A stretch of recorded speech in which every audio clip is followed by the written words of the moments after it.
In this video, you're going to watch a producer grow his studio fast, from zero to fully booked with paid clients almost overnight, and I mean that literally.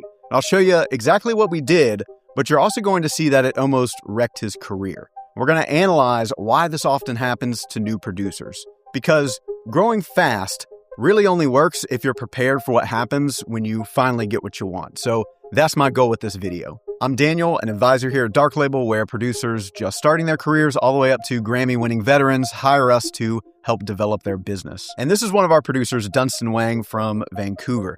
He was very transparent with me on why he wanted to build a career as a producer. It wasn't just because he was passionate about music. Music for me was like, it had been something that I had spent like every single day on for like the last year and a half, like head down in the DAW, like 12 hours a day, like being obsessed about. And that was partly as an escape route because my life was pretty chaotic. I had no job and I was staying with my parents. I had come out of a computer science degree and I had applied for a lot of jobs, got a lot of interviews, but then always like dropped at the last step. Early on, most of us are motivated by some kind of pain, and that's why we all want results to happen really fast. We just want the discomfort to go away and for everything to feel better in our lives. There was like another pressure on top of that, which is that I was in a long distance relationship. We were hoping to move in together and settle down, but I had a lot of pressure on myself where I felt like I needed to get back on my own 2 feet so that we could be together. And I wanted to do that as fast as possible. Since he wanted to reach full-time status as fast as possible, we chose a method that most producers completely overlook, but it could be a great way to meet a lot of potential clients in a short amount of time if you do it correctly. So all over the world, there are these in-person events that host both producers and artists. They're usually marketed as like a songwriting retreat or a songwriting camp, but they are for-profit, meaning you have to pay a fee to go. And in Vancouver, where Dunstan lives, there's an event like this called Beat Cave. But with these events, it's not just as simple as just showing up and getting some results, right? You've actually got to be prepared for these. I saw their previous event and I was like too scared to go. Like this was before Dark Label, before anything. I was like, this probably is something that I'm not ready for. I didn't think that Dunstan was developed enough yet as a producer to get the most out of this event. And he probably would have blew it because he was missing two very important things. Thing number one, he didn't have proof he was a legitimate producer.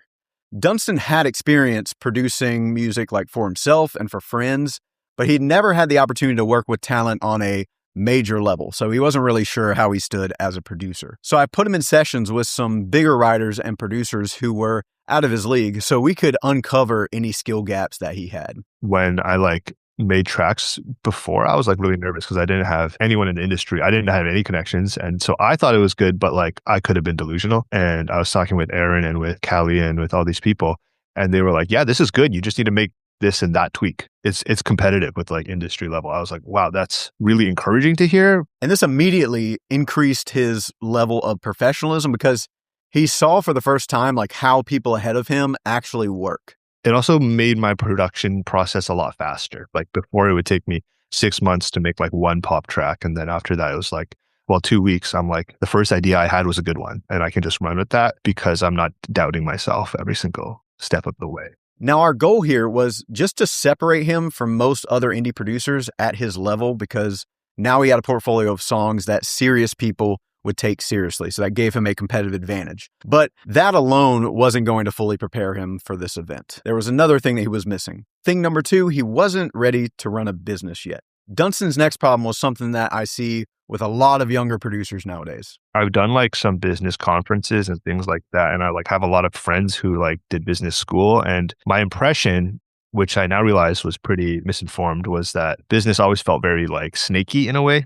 I hate feeling like that. I have to market myself in a certain way. I have to do things and I have to reach out with an agenda. And so I was really scared, to be honest. And listen, I can't blame him for feeling that way based on the world he grew up in, but I knew that if he chose to continue believing those things, then he would never achieve his goals. And the reason for that is because it creates a subconscious fear of being judged, which shows up every time you try to network with someone or talk about rates or try to market yourself. Of course, it doesn't feel authentic. You're trying to build a business and make a living while at the same time you think money is evil and charging people is scammy. That's a lot of internal friction. So I used a simple trick to help Dunstan fix this. Therapists will sometimes use a tactic called exposure therapy. Whatever you're most afraid to do, go do it a lot until it's not scary anymore. So I had Dunstan make a list of artists every week and hit them up on Instagram. I told him to stop thinking about it like he was eventually going to sell them something and instead just focus on getting to know the artist well enough to decide if he'd actually want to make music with them. So instead of I'm reaching out to this artist because I want to sell them something, it became I'm reaching out to this artist to see if they're someone I'd be interested in making music with. This feels way more authentic and removes the pressure. And after a few weeks of just doing that, he came back to me and he said, "Hey, Dan, artists are actually starting to ask me about my rates and what I charge to produce. What do I tell them?" And to be honest, I didn't really care what he charged. This exercise was more about just changing his relationship with charging money. But I gave him a formula and worksheet that would tell him exactly what he needed to charge for his business to actually function. If you want a copy of that to do it on your own, I left a link in the description where you can download it for free. So he started landing some paid work this way. And after a few clients, everything clicked. Wow, like I have been charging emotionally. Like I have been thinking about networking in the wrong way. Like the mental and the attitude shift was like more important to me, I think, than like any shift in like my whole music career. So now that Dunstan had a legitimate portfolio, experience landing clients, and a new mindset around business, I felt confident that he could go to this next Beat Cave event and actually crush it. Like I paid for the ticket and I went, and it turns out I was one of like maybe only 4 or 5 producers there. And there were 50 plus artists who were all just like really trying to make it work. That event for me was a huge turning point in my career. I'm looking back on it now because so many of those artists ended up becoming clients and their friends became clients. So much so that I was able to establish like a local studio, like the one that I'm in right now. So needless to say, this approach worked great. He went to one event and pretty much overnight had a full-time client base. Currently, I think I'm at 13 to 15 consistent clients within like the last month or two. My income has skyrocketed pretty consistently for the last 5 or 6 months. I've been floating around 4,000 to 5,000 a month. Last month, I was at 8,000 to 9,000. Most YouTube videos would end right there. He reached his goal and we all celebrate. But not here at Dark Label. I made this channel to show you the entire journey of pursuing a career as a producer, and it's my duty as a business advisor to do that. We all want to reach our goals faster because we think that once we get there, everything will be okay. But in reality, this is just the moment where you find out whether or not you're really cut out for this. I checked in with Dunstan a few months after he went full-time just to see how he was doing. I'm hoping that a little bit of that motivation comes back soon because I was very driven and then now I feel very, very unmotivated. I think a little bit of the magic has worn off. So many clients want to work with me. This is a beautiful thing that's happening.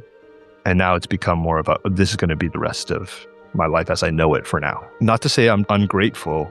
I'm very, but see, that's where it's mixed because I feel very blessed that it's happening now. That what I previously couldn't even dream of like 2 years ago is now like my reality. And so I feel a bit of like internal struggle there, like a bit of shame, but also a bit of like just conflict where it's like, well, now I'm here. Now I'm at the place where I wanted to be, but I'm like not doing the work because I burnt myself out because I feel unmotivated.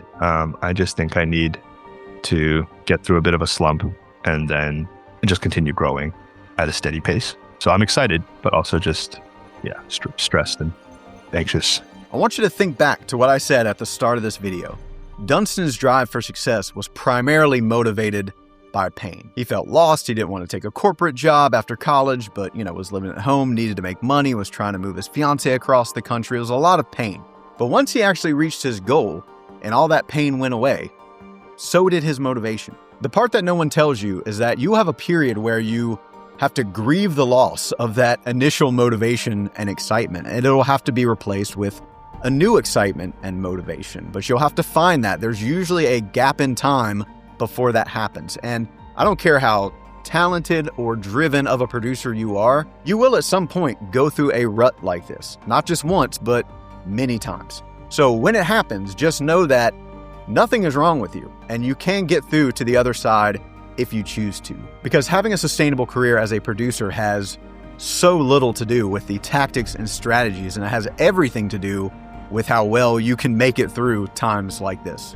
I can finally end like this after university, after college, unemployment, figuring life out chapter of my life that I'm so happy to be done with. I'm like renting out my own studio now in the heart of the city, which is also an amazing thing for me. I'm going to be moving closer to it so I can have a better commute. I can start building like my own apartment, like decorating, and like, yeah, that's super exciting for me. I cannot wait. In 2 weeks, I'm going to be married, man. And that's awesome. I don't really care about how much money Dunstan made or how fast he went full time. What makes me most proud is that he has developed the maturity that's required to truly build a long-term career. And after being in this game myself for 20 years, I've learned that's really the only thing that matters. But Dunstan was lucky in the sense that we did all of this in a controlled environment with a lot of support. The reason I started my company Dark Label almost a decade ago was to make this support available. So if you need some assistance, don't be afraid to reach out. Link is in the description below. And if you want to see what this journey looks like for a producer who is much farther along in their journey, then watch this next video. Thanks for your time.